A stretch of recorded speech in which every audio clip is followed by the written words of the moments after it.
நவராத்திரி மிக சிறப்பாக நமக்கு நகர்ந்து கொண்டிருக்கின்றது. ஒவ்வொரு நாளும் ஒவ்வொரு வகையான அம்பிகையினுடைய வழிபாடு, ஆராதனைகள், இறைவனுக்கு நாம் செய்யக்கூடிய பூஜைகள், இவை அனைத்தும் நம்முடைய உள்ளத்திற்கு மகிழ்ச்சியை ஏற்படுத்தி இருக்கும்.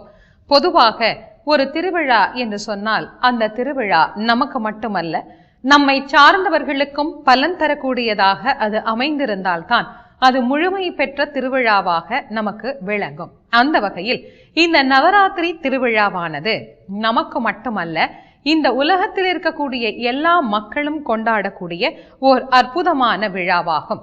இந்த விழாவினுடைய முக்கியமான செயல்களில் ஒன்று கொலு வைத்து இறைவனை வழிபடுதல். இந்த மனித உயிரினம் எவ்வாறு தோன்றியது என்பதை நமக்கு படிப்படியாக உணர்த்துவதற்காக படிப்படியாக கொலு வைத்து நாம் காட்டுகின்றோம். நம்முடைய முன்னோர்கள் இறைவனின் மூலமாகத்தான் நமக்கு அறிவியலையும் ஆன்மீகத்தையுமே உணர்த்தினார்கள். இது இரண்டுமே ஒன்று என்பதை இன்றைக்கும் நாம் விளக்கும் வகையில் உள்ளது இந்த நவராத்திரி திருவிழாவாகும். ஆம், மனித உயிரினம் ஒவ்வொரு அறிவாக வளர்ச்சி பெற்றது.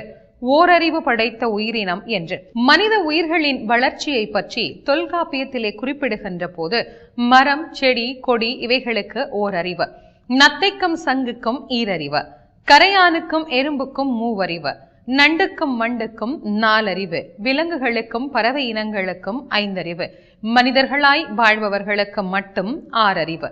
மனித நிலையில் இருந்து வேறுபட்டு உயர்ந்தவர்களை மகானாக நாம் போற்றி அவர்களினுடைய நுட்பமான அறிவை பயன்படுத்தி உயர்ந்த நிலையை மகான் நிலை, ஞானியர்களினுடைய நிலை என்று நாம் குறிப்பிடுவோம். இந்த படிகளை அமைக்கின்ற போது கூட இதே வரிசையில்தான் நாம் அமைக்க வேண்டும்.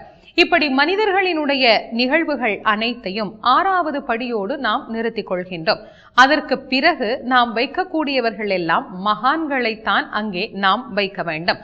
மனித நிலையை கடந்த மகான் நிலையை 7ஆம் இடத்திலும், அதை தாண்டிய அவதாரங்களை 8ஆம் இடத்திலும் வைக்க வேண்டும். ராம அவதாரம், கிருஷ்ண அவதாரம், இது போன்ற இறைவனுடைய அவதாரங்களை எல்லாம் 8ஆம் இடத்திலே வைத்து 9வது படியிலே முப்பெரும் தேவியர் என்று நாம் சொல்லக்கூடிய 3 தேவியரினுடைய ரூபத்தை வைத்து பூரண கலசத்தை வைத்து 9 படிகளாக இந்த நவராத்திரியினுடைய 9 படிகளை நாம் அமைக்க வேண்டும்.